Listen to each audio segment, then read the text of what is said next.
रही हैं। पायल बिंद कक्षा 4 आनंदी पुत्री का अभिनय कर रही हैं। शिवांगी भारतीय कक्षा 5 आनंदी पुत्री का कर रही हैं। हिमांशु कुशवाहा कक्षा 5 गोपाल जोशी। अभिनंदन यादव कक्षा 4 माधव जोगी गोपाल। अंश पांडे कक्षा 4 सहयोगी श्यामलाल। पीयूष पांडे कक्षा 5 फाउंडर का कार्य कर रहे हैं और शिवम विश्वकर्मा कक्षा 5 पाठवार। ये पूरी मंडली है और इस मंडली के डायरेक्टर हैं भगवान देव रत्नाकर जी और सुरेश तिवारी। परेशान तो रहने वाला पार्वती, आखिर एक बेटी का बाप जो ठहरा। पार्वती, अब उसके हाथ पीले करने का समय आ गया है। पर हमारे आनंद जी तो अभी सिर्फ 9 साल की है। अभी तो उसके पढ़ने लिखने और खेलने कूदने के दिन हैं। देख पार्वती, लड़कियां पराया दर्द होती है और जितना जल्दी इन्हें घर से विदा कर दे उतना अच्छा है। कल से आनंद की पढ़ाई लिखाई बंद। पर बाबू, इसमें मेरी क्या गलती है? आप मुझे पढ़ाई करने क्यों नहीं देते? तेरी गलती है कि तू एक लड़की है। लड़का होती तो क्या बाबू? लड़का होती तो क्या? लड़की, ज्यादा जबान ना चला, नहीं तो जबान हलक से खींचकर बाहर निकाल दूंगा। बाबू, मैं पढ़ लिख कर कुछ बनना चाहती हूँ। मेरी पढ़ाई ना रोको बाबू। आनंदी, तुझे पढ़ना है तो पढ़, लेकिन सारी उम्र बाप की छाती पर यूं बोझ बनकर ना बैठ। पर बाबू, अभी तो मेरी उम्र पढ़ाई लिखाई की है। मुझे पढ़ लिख कर डॉक्टर बनना है। पढ़ाई पढ़ाई पढ़ाई, आज तो तेरी किताबों का काम तमाम करके ही छोड़ूंगा। ये ले। नहीं बाबू, मत मारो बाबू, मत छोड़िए। नहीं बाबू, नहीं। बाबू, ये तुमने क्या किया? तुमने मेरी किताबों को मुझे नहीं पढ़ा बाबू। मेरी किस्मत काट दी, मेरी किस्मत। ये कापी किताबें ना सिर्फ छोरों के हाथ में अच्छी लगती है, लड़कियों के हाथ में तो सिर्फ मेहंदी अच्छी लगती है, मेहंदी। पर बाबू, मैं लड़की हूँ तो क्या हुआ? लड़का और लड़की तो हमारी दोनों आंखों के समान होते हैं। चुप कर आनंदी, और यह एहसान मान कि अब तक जिंदा है तू। कहीं बचपन में जरा दबाकर मार दिया होता तो यह तेरी बकवास बड़ी सुनती पड़ती आज। पर बाबू, मुझे तुम्हारा नाम अच्छा ना लगे है। देख छोरी, जितना जल्दी हो तू चूल्हा जलाना सीख ले, उतना ही अच्छा है तेरे लिए।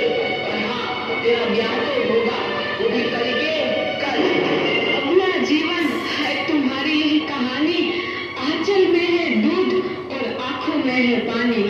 मुझे माफ कर दे बेटी, तेरे बापों के जिद के आगे मेरी एक न चलेगी। माफ कर दे बेटी, मुझे माफ कर दे।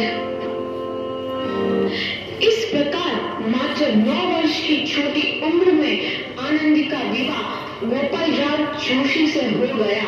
बाल विवाह एक सामाजिक कुरीति है और इस कुप्रथा का शिकार होना पड़ा आनंदी को।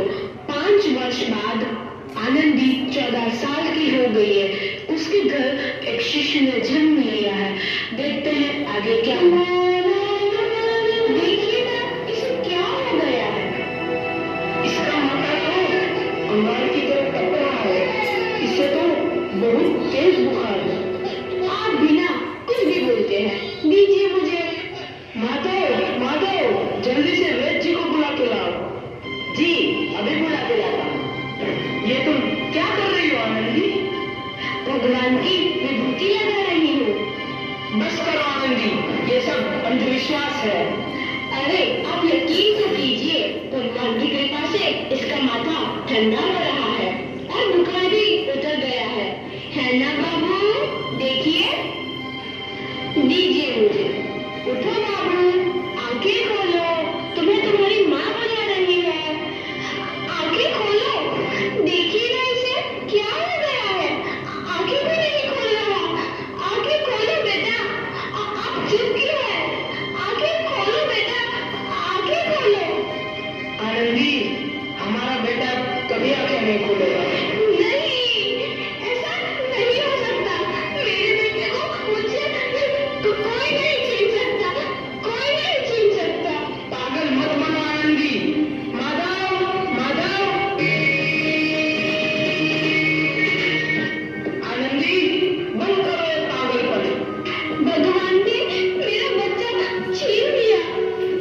नहीं, तुम्हारी अशिक्षा और अंधविश्वास ने तुम्हारा बच्चा छीना है।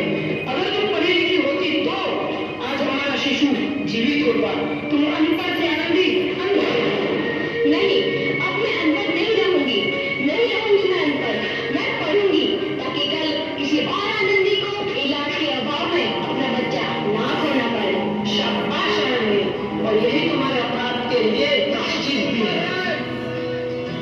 जब से देखा तू है नबी। आनंदी, तुम्हारी 12वीं का परिणाम आ गया है। तुमने पूरे कॉलेज में प्रथम स्थान अर्जित किया है। दिल खुश जहां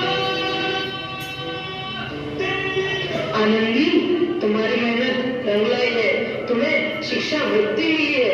ये लो तुम्हारे अमेरिका जाने की टिकट। मुझे शिक्षा वृत्ति मिल गई, मैं अमेरिका जा रही हूँ। पर ये सब मैं अकेले कैसे कर पाऊंगी? बेटी, अपने आप को इतना कमजोर क्यों समझ रही हो? फिर इतना पढ़ने लिखने का क्या फायदा? तुम अभी गंवार की गंवार नहीं हूँ मैं अब गंवार।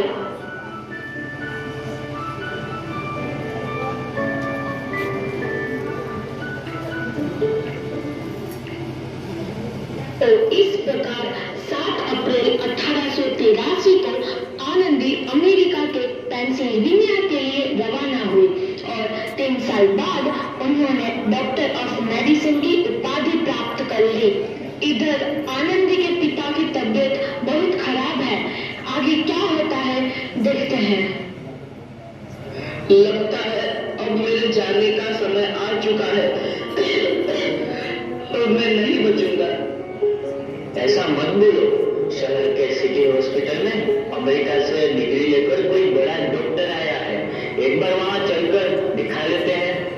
हाँ, सही बोला भैया, कम से कम दिल को तसल्ली तो मिल जाएगी।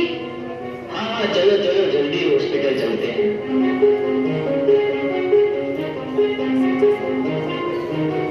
इस मरीज की हालत तो बहुत ही खराब है। कोई चमत्कार ही इसे बचा सकता है। ऐसा मत बोलो भाई। डॉक्टर साहब कब तक आ जाएंगे? लो आ गई डॉक्टर मैडम।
गई जो जीवन में कुछ करना चाहते थे।